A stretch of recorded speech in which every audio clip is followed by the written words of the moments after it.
Hey guys, welcome back to my channel. It's your girl Mills and I'm back with another video. I'm going to be talking about Brazil checklist. So when I talk about Brazil checklist, I simply mean the most important things that you need to note down from the time of your Brazilian visa application until the time you get settled in Brazil. This is for everybody who wants to get into Brazil for short stay or long stay. So I'm just going to talk about all the things that you need to put in place before you get into Brazil and when you're in Brazil.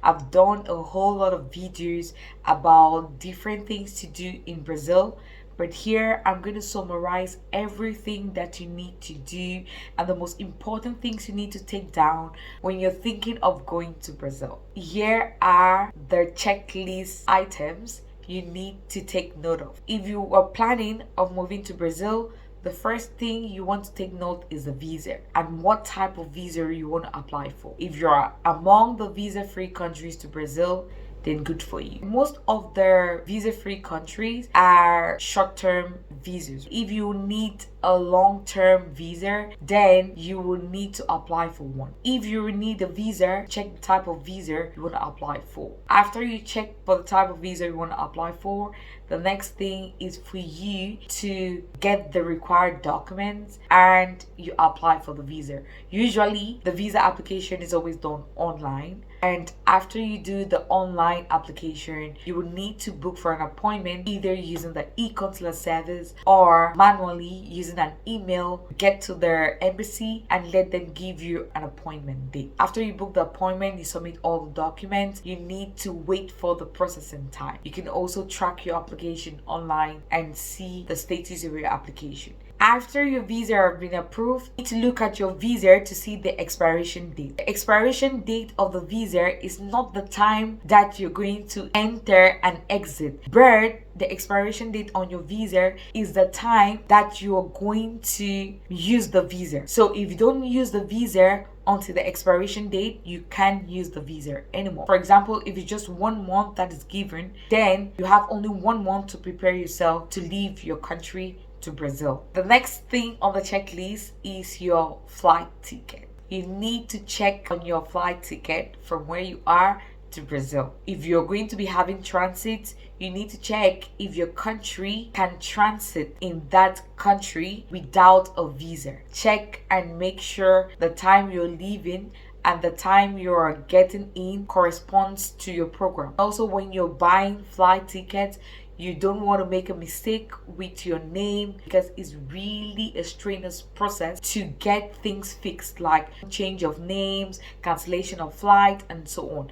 Also, you have to be very sure that you're going to be traveling on that date because there are flights that are on promotion that after buying it, it's going to be difficult for you to get a refund and so on. The next thing on the checklist is the things that you'll be packing. There's some things that maybe you're fond of it, like food. You want to check if you have them in Brazil. If you don't have them in Brazil, you can transport them if you're allowed to transport them. Things to wear is also very important for you to pack depending on maybe the season in Brazil and so on. Accessories to pack, gadgets to bring, and so on. All of those are very important, especially when you're packing. When you move into Brazil, the first thing you want to think about is accommodation. Many people always feel like Brazil is only 2 states. Brazil has 26 states and Brazil is the 5th largest country in the world. So Brazil is very large. And I keep getting questions like, which city do you think is the best for me to stay? What city and what city?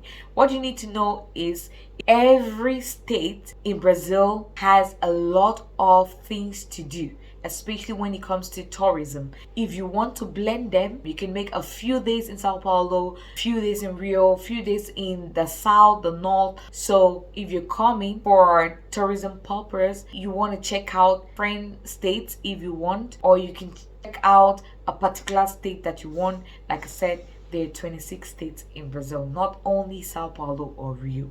If you're coming long term, then of course you already know the state or the city that you're coming to. With that being said, you want to look for accommodation. There are many ways you can get accommodation. You need to know the city where you are. Maybe you look for a safe area, depending on how long you'll be spending there. If you're coming on short term, you can book hotels. I always tell people, even if you're coming for long term, you can just book a hotel for a short period of time, and when you get in, then you can look for your accommodation if it's long term. People always ask me which city is the best, and all the cities are good, and all the cities have safe areas and unsafe areas. It's up to you what you want to look at. If you just want to get a hotel as a hotel, you can try Agonder, booking.com, and so on. For those who want to rent out an apartment, a house, and all the places that have kitchen area, one that you can do cooking, the most popular one that you want to use is an Airbnb. People put in their apartments or houses. It could be entire apartment, it could be a shared room where you can rent out for a short period of time or a long period of time, depending on the availability. And this is good and straightforward because it really doesn't require you to submit all the documents like CPF and all those things. It's easy for you to access because you have Airbnb all over the world, and it's easy for you to get an accommodation using that. If you're just booking a hotel and you have a family, especially a family of 3, 4, 5, the more the number of people, the more expensive the hotel becomes. That's why people just decide to use the Airbnb, which you can book an entire apartment or entire condominium or entire house, and your entire family can live there and do what you want. For those who are coming long term, it's also advisable to get maybe a week or 2 or a month, depending on you. And when you get into Brazil, you can find accommodation. It's going to be easy for you to search out apartments or search out rental companies while you are in Brazil. The thing you want to look at is transportation, how you're going to be moving around in Brazil. I always advise people, for your very first time, if you don't really know where you're going to and it's a short distance, then you can use Uber. Uber is an app that is very common all over the world. You can use the Uber that you had from the country you're coming from in Brazil. If you're not using the app in your country, you can download the app, attach it to your debit card from your country, and you can use it for transportation. If you want to access their public transportation, the buses, the train, and all of that, you need to be versed with it a little bit. The next important thing you want to look at is a CPF. The CPF number is very important because if you want to do anything in Brazil, you'll be needing your CPF numbers. It's for everybody, including tourists. When you get your CPF number, the next thing you want to look at if you're going to be staying long term is to get a SIM card. You can use your CPF and your passport to get a SIM card. After you get the SIM card, you want to go ahead to download WhatsApp on your phone. So if you have not been using WhatsApp and you get into Brazil, you want to download WhatsApp because WhatsApp is the main form of communication in Brazil. After that, the next thing you want to look at is healthcare. Most of the times, if you're coming in as a tourist, they always tell you to get a health insurance. In case of any emergency, you can use your health insurance. In Brazil, if you go to a public hospital, even without their public hospital insurance, you're going to be treated for free. So even if you get in as a tourist and you fall sick and you go to a public hospital, you won't be charged for anything, be it consultation, surgery, operation, some medications, but not all. To be on the safe side, it's always good to apply for the public insurance. Just use your CPF and your passport, and you go to any of the medical centers in other countries, you call it clinic, and you get your SUS card. You can use that number to access every public hospital all over Brazil. But if you have your private insurance, good and fine for you. After you've done all of this, the next thing you want to look at is your visa status.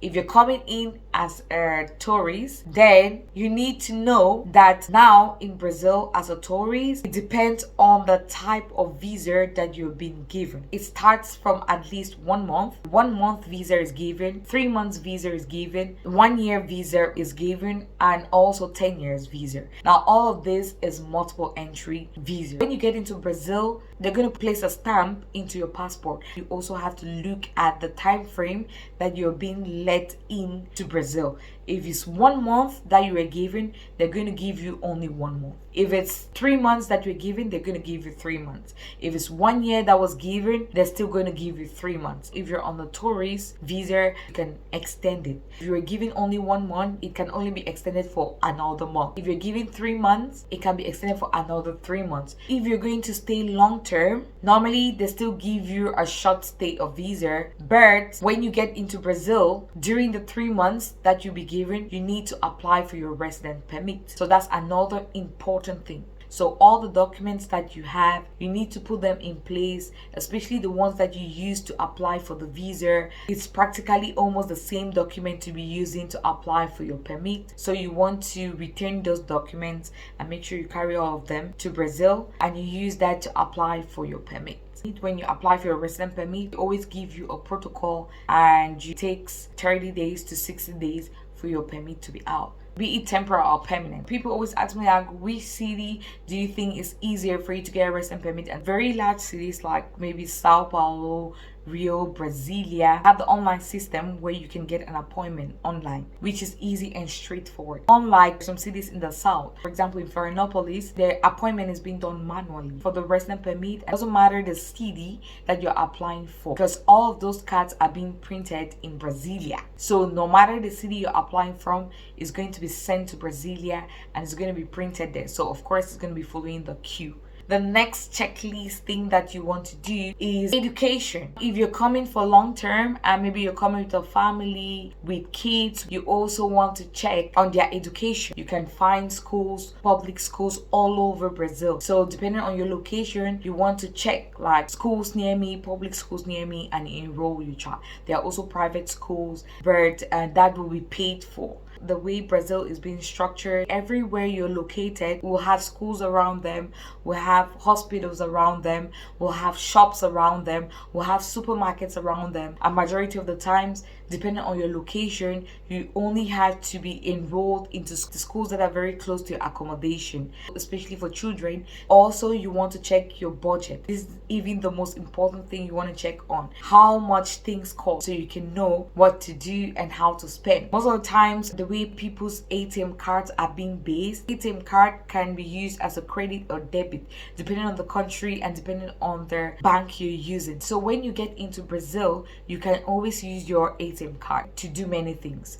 Only a few things will require you to pay cash. For example, you want to pay a bill that you have to go to the bank or to the Lot 3 office to pay the bill, you will need cash. And if you want to pay a bill that is being given to you, you can pay any bill in any bank or Lot 3 office. It must not be the same bank that is on their invoice. So if you have Banco do Brasil, you can pay it at Itaú. Mind you, you need to print out that document with the barcode as well as you need to pay cash.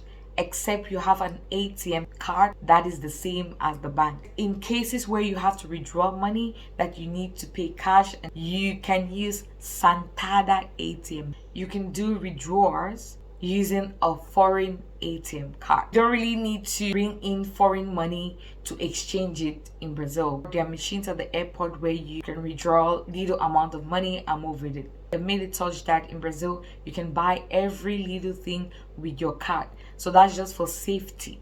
You don't want to be moving around with cash. Still, if you come in with maybe euros, pounds, foreign currency, you can always exchange it at the bank. And there are only major currencies that you can exchange. So there's some currencies that if you bring them in, you cannot exchange them. So you have only the very popular currencies like pounds, euros, dollars. Brazil is expensive, so you need to look at your budget. If you're somebody who spends a lot, if you're somebody who spends less, like people always tell me, how much can I bring to Brazil? How much can I spend? It depends on many factors. It depends on the individual. It depends on the city you're coming to. It depends on how much you spend for food. It depends on what you eat. It depends on how you travel. It depends on the type of transportation you use. It depends on the kind of accommodation that you'll be living in. It depends on your family size. It depends on the type of education, type of healthcare, the income flow that you have. So there is no particular amount that I can tell. It's important for you to just find out how much these things cost. If you're coming as a family, how much as a family can you spend? I always advise people, especially if you don't have a fixed income, to save money that can last you for 6 months plus in Brazil. By 6 months, you must have settled down because, like I said, Brazil is very expensive. So you need to have money, especially if you're coming in as a family. Budgeting is very important when you're making a move. Those are the things that should be in your checklist when you're moving to Brazil, be it short term or long term. If you have any more questions, you can leave it in the comment section. Please, if you find this video interesting, make sure you leave a thumbs up, like, share, and please, if you haven't subscribed to my channel, make sure you click on the subscribe button and you click on the bell notification so that you get updated every time I upload a new video. In that same light, ciao.